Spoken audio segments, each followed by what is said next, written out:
ઝઘડિયા જીઆઈડીસીની metropolitical chemical private limited company, જ્યાં 23મી તારીખના રોજ એમની બેદરકારીના લીધે આગ લાગી, 16 જેટલા કર્મચારીઓ ગંભીર રીતે દાઝી ગયા. એમાં 2 કર્મચારીઓના હમણાં મૃત્યુ થયા અને એમના પીડિત પરિવારોની સાથે અમે કંપની પર એમના કહેવા પ્રમાણે અમે ગયા અને કંપનીને કીધું કે ભાઈ, આમને માનવતાની રીતે આપણે મદદરૂપ બનવાનું છે. એમની પોલિસી કે એમની કોઈ પણ વ્યવસ્થા આપણે કરી આપવાની છે. ત્યારે ત્યાંની પોલીસે 5 દિવસ સુધી કોઈ પણ જાતની એફઆઈઆર આ કંપની પર કરી નથી. અમે ગયા બાદ પ્રશાસન દ્વારા આ કંપનીને બંધ કરવા માટેની નોટિસ એમણે આપેલી છે ને સંતોષ માન્યો છે.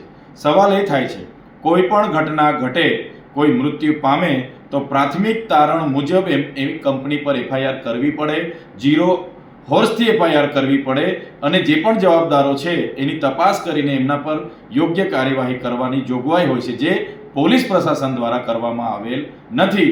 અને આ ઝઘડિયા પોલીસ લાજવાના બદલે ગાજી રહી છે અને ઉલટાનું અમારા પર, મારા સહિતના આગેવાનો પર 3 એફઆઈઆર કરી છે.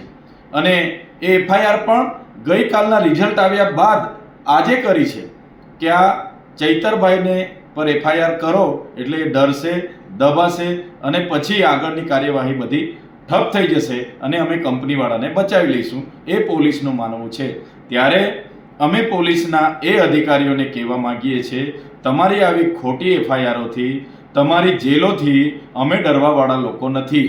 અમે આ અગાઉ પણ ત્યાંના અંકલેશ્વર, પાનોલી, દહેજ, ઝઘડિયા, વાલિયા તમામ કામદારો માટે અમે લડ્યા છે, આજે પણ લડીએ છીએ અને ભવિષ્યમાં પણ અમે લડીશું અને લડતા રહીશું. અને જનતા ખૂબ સારી રીતે જાણે છે, જાગૃત છે. તમામ કામદારોને પણ ખબર છે કે આમાં શું ઘટના ઘટી છે. ત્યારે જ્યારે પણ અમારે જેલમાં જવાનું થશે ત્યારે આજે એકલા ચૈતર વસાવા નથી, આજે બધા જ હજારો ચૈતર વસાવા અહીંયા ઊભા થયેલા છે. હજારો ચૈતર વસાવા જેલમાં બેસવા માટે તૈયાર છે. અને અમે આવનારા દિવસોમાં તમામ કામદારોને પણ અપીલ કરીશું અને જ્યારે પણ અમારે જેલમાં જવું પડશે, પૂરી તૈયારી સાથે જેલમાં જઈશું, જેલ પણ બેઠીશું. પણ અમારું કામ જે કામદારોને ન્યાય આપવાનું છે, એ ન્યાય અમે આપીને રહીશું. આ 16 પરિવારના લોકોને ન્યાય આપવાનું કામ અમારું છે, એ ન્યાય અપાવીને રહીશું. એમની સાથે ક્યાંય અન્યાય નહીં થવા દઈએ, એમના પરિવારો સાથે અન્યાય નહીં થવા દઈએ, એની અમે ખાતરી આપીએ છીએ.